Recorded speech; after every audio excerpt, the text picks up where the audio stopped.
Hi friends, welcome to our channel. I am Shripad Naik and you are watching Electrical Academy.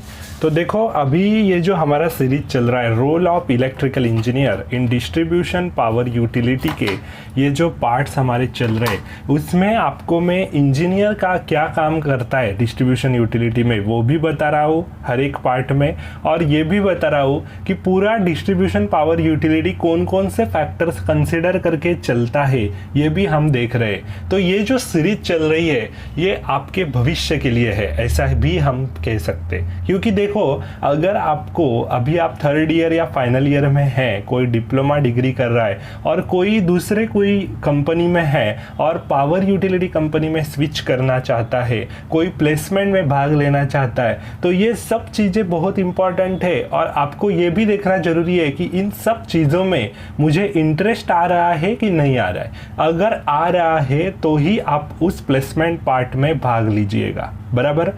नहीं तो अगर आपको IT में switch करना है आप स्विच कर सकते हैं बेशक। जिसको पूरा कोर इलेक्ट्रिकल में पूरा टेक्निकली जिसको मतलब साउंड बनना है और अपना पूरा उसको इलेक्ट्रिकल की तरफ ही अपना पूरा समर्पण कर देना है, उन लोगों के लिए ही ये वीडियो है, ऐसा भी मैं कह सकता हूँ। अगर आपको इंटरेस्ट आ रहा है तो ही आप किसी पावर यूटिलिटी कंपनी में काम करो, ठीक है। मुझे इंटरेस्ट आ रहा है, मैं भी एक डिस्ट्रीब्यूशन पावर यूटिलिटी कंपनी में काम करता हूँ और जो भी मैं अभी काम कर रहा हूँ वो पूरा इंटरेस्ट लेके कर रहा हूँ, ठीक है। तो ऐसा आप सभी के लिए ऐसा अगर आप करेंगे तो वो अच्छा रहेगा, ठीक है। तो अभी हम आज का जो हमारा इम्पॉर्टेंट टॉपिक्स डिस्कस करने वाले वो है factors of selecting power transformer rating in distribution utility.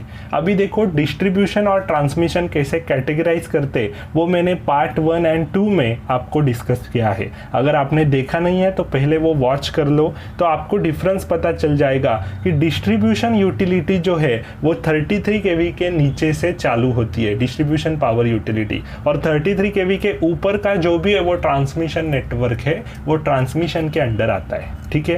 तो अभी देखो मुझे अगर पावर ट्रांसफार्मर सिलेक्ट करना है किसी एरिया के लिए, मैं एक पावर यूटिलिटी सपोज चला रहा हूँ और एक मेरे पास बहुत सारा एरिया जो है वो मेरे पास दिया हुआ है पावर यूटिलिटी कंपनी को, मतलब ऐसा दिया हुआ है, और उनको सिलेक्ट करना है कि इस एरिया के लिए कितना पावर ट्रांसफार्मर लगेगा, कितने रेटिंग का, दूसरे एरिया के लिए कितना रहेगा, कितने रेटिंग का। तो वो डिसाइड करने के जो फैक्टर्स है, इंपॉर्टेंट की फैक्टर्स, वो अभी हम आज डिस्कस कर रहे हैं। तो शुरू करते हैं।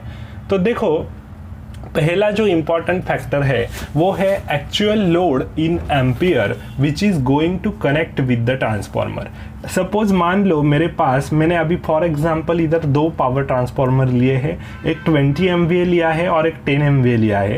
ये 33/11 kV का लिया है और ये 22/11 kV का लिया है फॉर एग्जांपल। इसको ये इनकमर केबल आई हुई है, इनकमर केबल ये अंडरग्राउंड केबल है। अभी देखो अभी तक मैंने केबल पॉइंट ऑफ व्यू बहुत सारा डिस्कशन किया है पिछले वाले 2-3 पार्ट्स में, आपने देखा होगा। तो केबल पे मैं ज़्यादा फोकस क्यों कर रहा हूँ, क्योंकि डिस्ट्रीब्यूशन पावर यूटिलिटी कंपनी जो है अभी अंडरग्राउंड केबल ज़्यादा प्रेफर करने लगे हैं कंपेयर टू ओवरहेड वायर।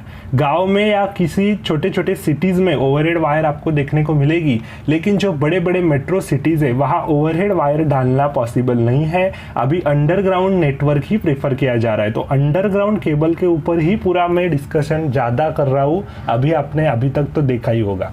तो ये इनकमर केबल आया है ट्रांसफार्मर को, उसके 33 kV ब्रेकर को कनेक्टेड है ये इनकमर केबल। इनकमिंग केबल है तो इसे हम बोलते हैं इनकमर केबल।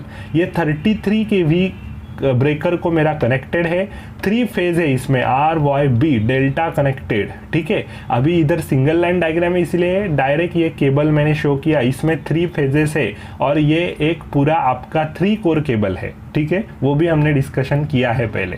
33 kV ब्रेकर को कनेक्टेड है तो ये केबल मेरा 300 स्क्वायर mm का हो सकता है या 400 स्क्वायर mm का XLP केबल हो सकता है। इन दोनों में से कोई तो एक रहेगा, क्यों वो बताएगा मैं बाद में, ठीक है।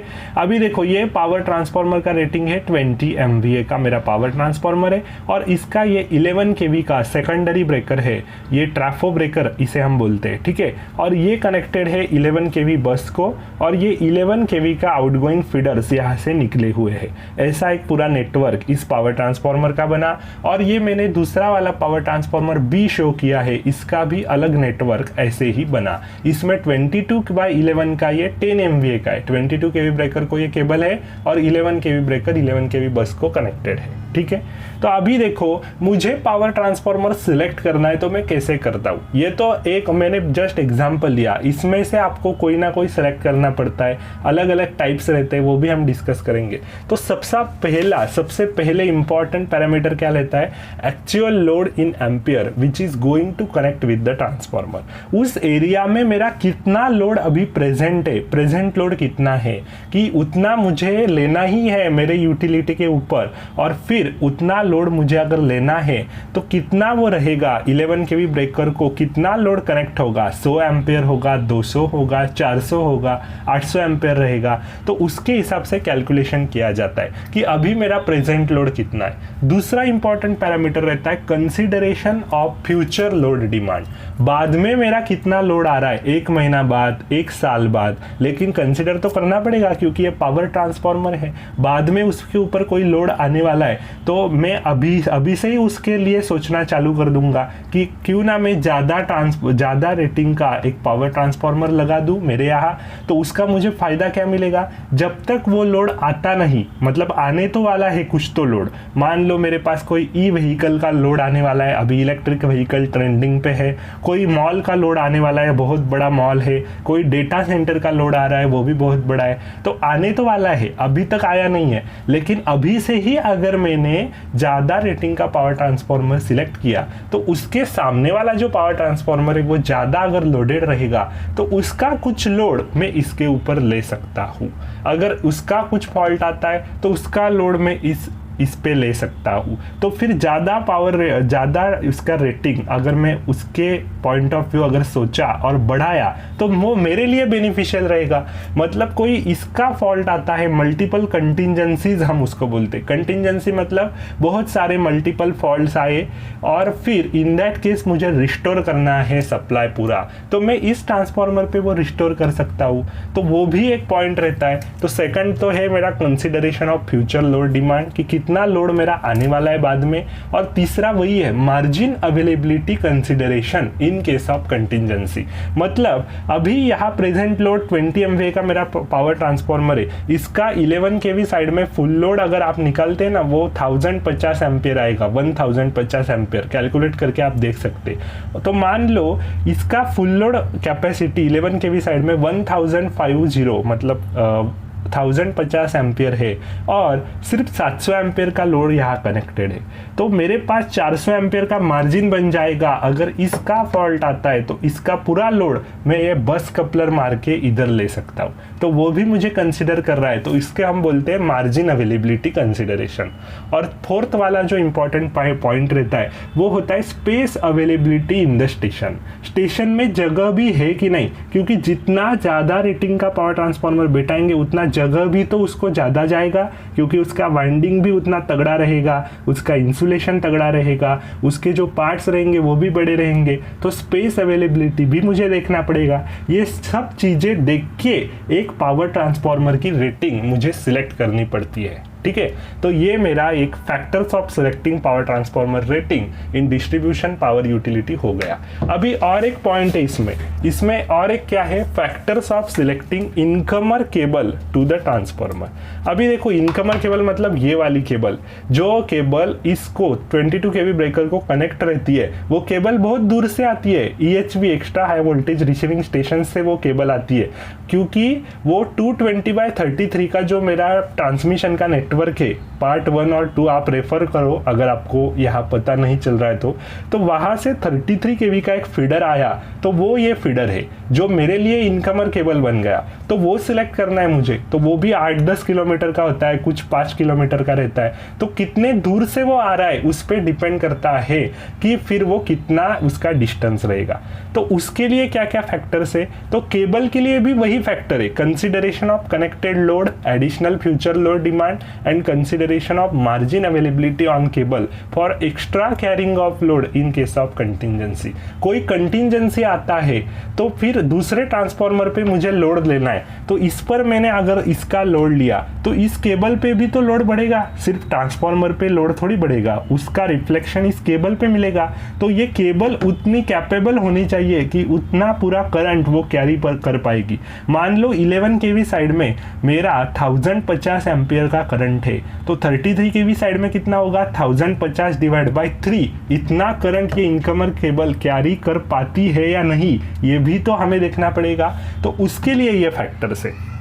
तो वो ये जो है फर्स्ट वाला फैक्टर वो कॉमन हो गया। दूसरा है केबल अवेलेबिलिटी, मेरे पास केबल कितना अवेलेबल है, कितने डिस्टेंस तक अवेलेबल है और कितना अवेलेबल, मतलब 300 स्क्वायर mm का है कि 400 स्क्वायर mm का। जनरली डिस्ट्रीब्यूशन पावर यूटिलिटी क्या करती है, 300 या 400 स्क्वायर mm का XLP केबल यूज़ करते हैं फॉर एज अ इनकमर। वो आपने पिछले वाले एपिसोड में उसका रेटिंग के हिसाब से मैंने दिया है पार्ट 6 में, वो आप देख सकते हैं। और तीसरा वाला फैक्टर रहता है लाइफ ऑफ केबल, केबल का लाइफ, तो वो XLP का ही ज़्यादा होता है, इसीलिए XLP रिफर किया जाता है। क्योंकि देखो 11 केवी का मेरा फीडर है, उसको मैंने PILC केबल डाला, XLP डाला, ज़्यादा फर्क नहीं पड़ेगा। इस पे फॉल्ट आएगा तो ये फीडर सिर्फ ट्रिप होगा, इसको इंटरप्शन नहीं जाएगा पावर ट्रांसफार्मर के बाकी के जो फीडर्स हैं इनको, क्योंकि ये ब्रेकर ट्रिप हो जाएगा फॉल्ट आएगा तो।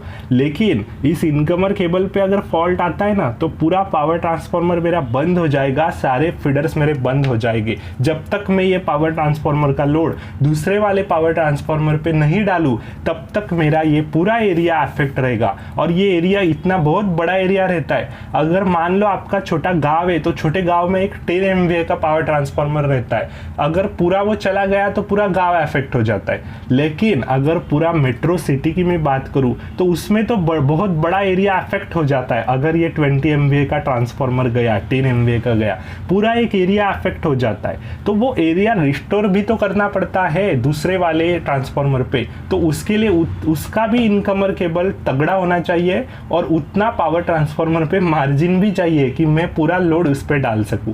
तो पूरा तो नहीं डालते, कुछ लोड कुछ फीडर्स हम बाहर निकालते जो दूसरे वाले किसी रिसीविंग स्टेशन में जाते हैं जो इस पर नहीं आता लोड। लेकिन बैलेंस तो करना पड़ता है, लोड फ्लो तो मेंटेन करना पड़ता है एक सिस्टम कंट्रोलर को। तो ये सब देखते हुए, ये सब फैक्टर्स देखते हुए हमें पावर ट्रांसफार्मर की रेटिंग सिलेक्ट करनी पड़ती है और इनकमर केबल की रेटिंग सिलेक्ट करनी पड़ती है। बहुत इंटरेस्टिंग एपिसोड आपको लगा होगा ये, क्योंकि ये जो प्रैक्टिकली ये सब चीज़ें अगर आप देख पाएंगे और रिलेट कर पाएंगे ना तो आपको सीखने के लिए बहुत आसानी रहेगी। मेरा हमेशा एक ही प्रयास रहा है, जो मेरे चैनल पे मैंने जो भी अपलोड किया है, मेरा एक ही प्रयास रहा है कि आपको जो भी मैं सिखाता हूँ वो विजुअली पूरा सिखा सकूँ। देखो एनिमेशन वगैरह ये जो सब चीज़ें डाली जाती है यूट्यूब पे, वो भी मैं डाल पाता अगर मुझे ज़्यादा टाइम मिलता तो। लेकिन माफ़ करना, मुझे इतना भी टाइम नहीं मिल रहा है अभी कि मैं पूरा, मतलब फिर भी अभी डेली एक वीडियो आ रहा है आपके लिए, ठीक है।